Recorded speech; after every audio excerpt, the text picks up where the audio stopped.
Je suis au niveau de la mer, au niveau 0. À partir de là, ça ne peut que monter.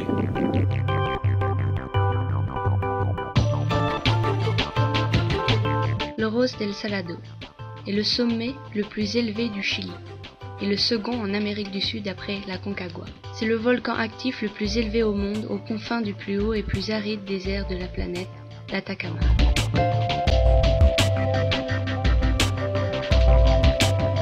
J'ai essayé de retracer un peu mon parcours.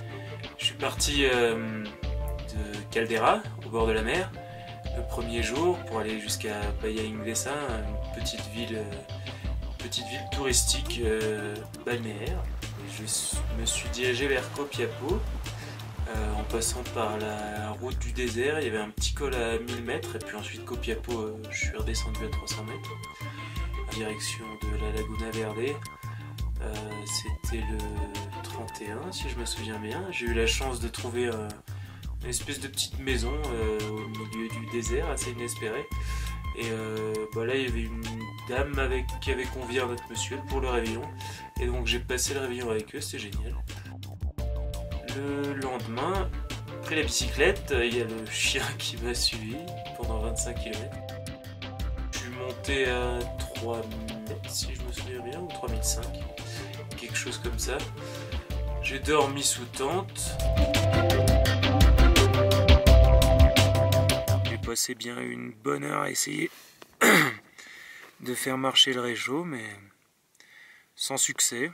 Heureusement que j'avais des boîtes de thon et des choses qui se font pas cuire, sinon je mourrais de faim. La journée d'après, c'est celle qui m'a emmené jusqu'à la douane chilienne, où j'ai dormi. C'était une journée assez rude, mais la descente en fin de journée était vraiment sympa. Salut, ce soir je vais passer la nuit à la douane.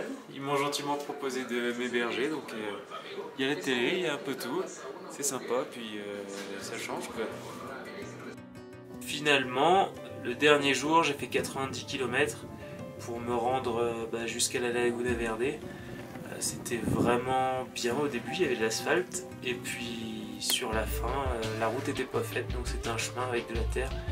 C'était assez horrible. Je suis arrivé, il commençait légèrement à pleuvoir avec un gros vent de face, mais le refuge de la Laguna Verde était vraiment excellent. Il y avait des thermes à l'intérieur du refuge, et puis je suis parti en direction du refuge Moulay.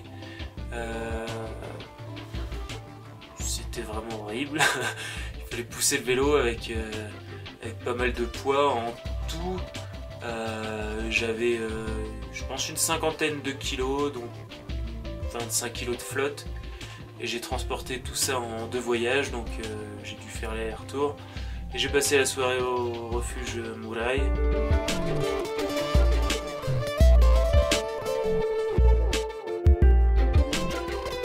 Je suis au refuge Universidad de Atacama. La montagne est vraiment très enneigée, genre enneigée. C'est l'hiver bolivien, je crois qu'ils appellent ça. Et le matin il fait beau, l'après-midi c'est une horreur, il y a du vent, des nuages énormes. Et la montagne est très très enneigée, plus que ce que j'espérais. Et du coup ça rend l'ascension très très compliquée. Il y a un groupe de Boliviens, je crois qu'ils étaient 3 guides et un client. Ils ont mis 13 heures pour la montée et 10 heures pour la descente. 23 heures d'effort, quoi. C'est juste de la folie. Donc j'ai à peu près abandonné l'idée de monter le vélo en haut. Maintenant le but c'est d'arriver en haut seulement. Et puis il y a mes chaussures qui me font un peu peur, parce que je vois tout le monde avec des chaussures énormes, et puis c'est vrai que la montagne va être froide, et moi j'ai vraiment des petites chaussures, j'ai pas réussi à louer autre chose. Donc j'espère que je peux me geler les orteils. Et puis voilà, normalement je devrais faire l'ascension dans 2-3 jours. Et ça va être un gros challenge, je pense. Gros challenge, je suis pas sûr d'arriver en haut. Donc j'espère que ça va bien se passer.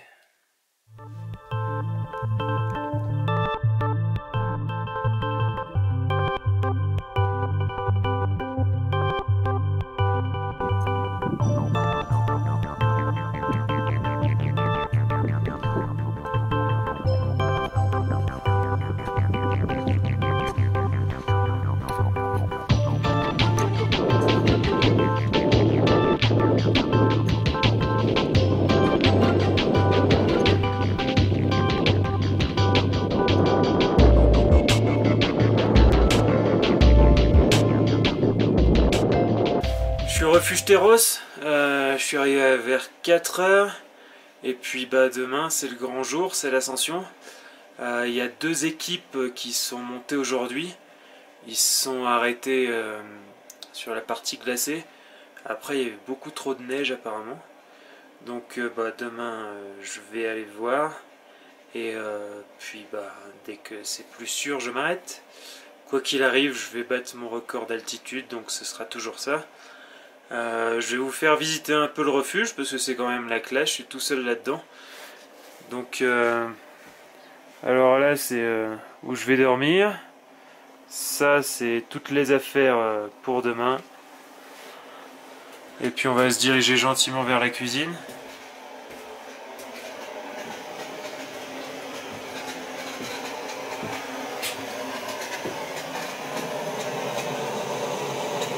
Là, tel que vous me voyez, je suis en train de faire fondre de la neige que je suis allé chercher à côté. Là, ça fait bien 5-10 minutes que c'est en train de fondre. Et je viens de me rendre compte que quelqu'un a gentiment laissé 12 litres d'eau dans le refuge, donc je me fais chier pour rien.